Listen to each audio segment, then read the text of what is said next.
1966. This is NBC4's News Conference with Conan Nolan, Southern California's longest-running public affairs program. Those who chose us. On this edition of News Conference, former Texas Congressman Beto O'Rourke in California this week, hoping to reignite his campaign for president. We sit down with the man who gave Ted Cruz a run for his money in 2018 on the issue of immigration, capitalism, and his commitment to address climate change and global warming. His new policy goals on that issue not as extensive as that of another presidential hopeful, Jay Inslee. We talk with the governor of Washington, who this week announced an effort at eliminating the sale of gas-powered automobiles by 2030 and requiring a CO2-neutral energy grid by 2035.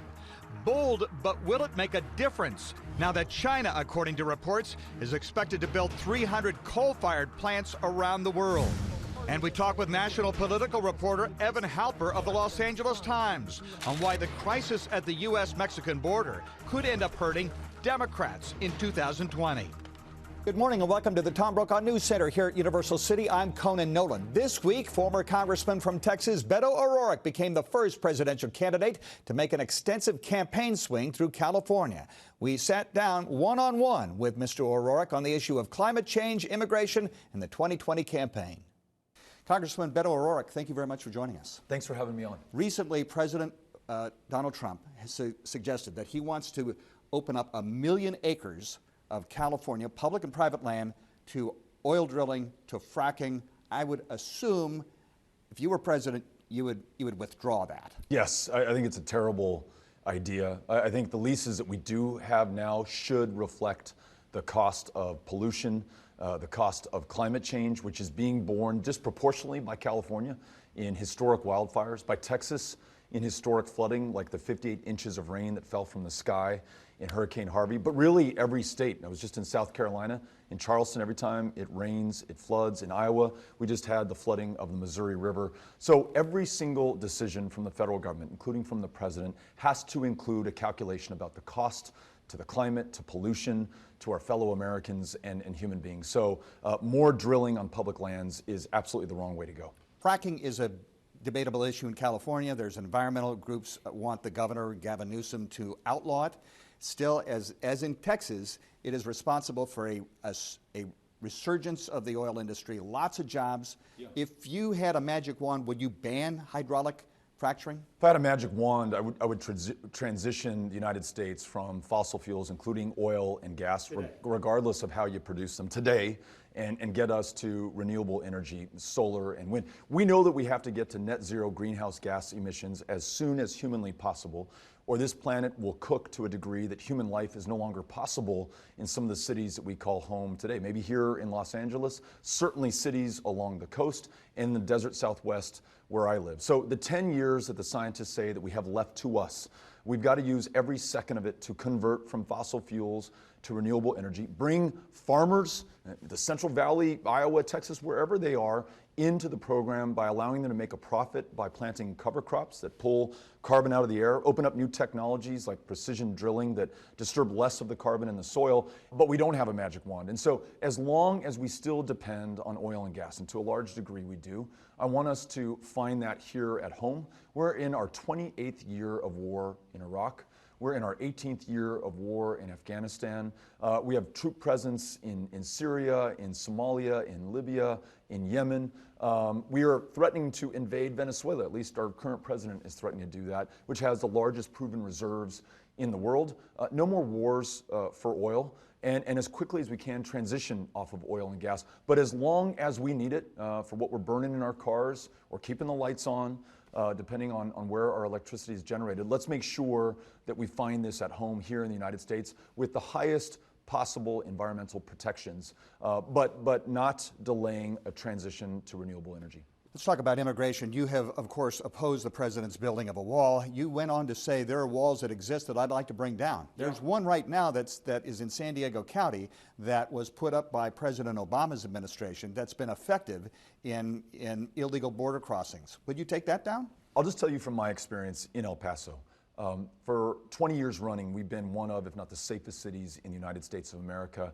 And actually, after the wall went up, we were a little bit less safe than we were before. Those walls do not make us safer. In fact, those walls cause deaths, thousands of deaths of migrants who are not caged, who are not detained, who are not deported, who are not separated, but are dead, who are pushed by these walls into ever more inhospitable stretches of the U.S.-Mexico border. If you really want security and safety, you'll work with me on comprehensive immigration reform, bringing people out of the shadows, demonstrably making us safer by knowing who is in our communities, and ensuring that they can contribute to their full potential right now. Cages for kids, walls for migrants, 5,500 U.S. service members sent to the border. None of that makes us safer. If you talk to local law enforcement, they say that that kind of intimidation makes us less safe because fewer people are willing to work with the sheriff's department or the police department to report crimes or testify in trials. We've got to bring everybody into this country's safety and security. That includes immigrants in our communities. Republican National Committee, the president, he is using the word socialism to label the Democratic field. There are some progressives who actually label themselves as social democrats or socialist democrats. Let me ask you, are you a capitalist? I'm a capitalist. I'm a conscientious capitalist. I started a small business with good friends in El Paso, Texas. High wage, high skill, high value jobs in a community that many people did not expect to find those kinds of jobs. So capitalism works? Absolutely. Listen, if you're going to meet any of the challenges, including the most important, climate change, you will not only need to harness the power of this government and our democracy, as important as that is, you'll also have to ensure that the engine of a far more conscientious capitalism is driving the innovations, the ingenuity, the change, and the technologies that we need. Some country, I'd rather it be the United States than China, is, for example, going to develop the technology that will store the renewable energy that we are generating from wind and solar in batteries that can put it back on the grid whenever the demand requires. I would love for that to come out of America, and that will not happen by government directive. That'll happen through innovation, entrepreneurship, and capitalism. Let's talk a little bit about the race here in California. The most recent poll had Joe Biden up, then comes Bernie Sanders about 6 or 8 points behind, and those are the top two that we've seen in Iowa and in New Hampshire. Do they reflect, in your opinion, the modern Democratic Party? Do you feel that there's a young, vibrant element to the Democratic Party that wants a fresh face? I don't want to claim... Or it might be Pete Buttigieg. I'm middle-aged in this package. Some have suggested that he has stolen some of your thunder. I think Pete Buttigieg is fantastic, and he's another example of the vibrancy and vitality of this field of candidates.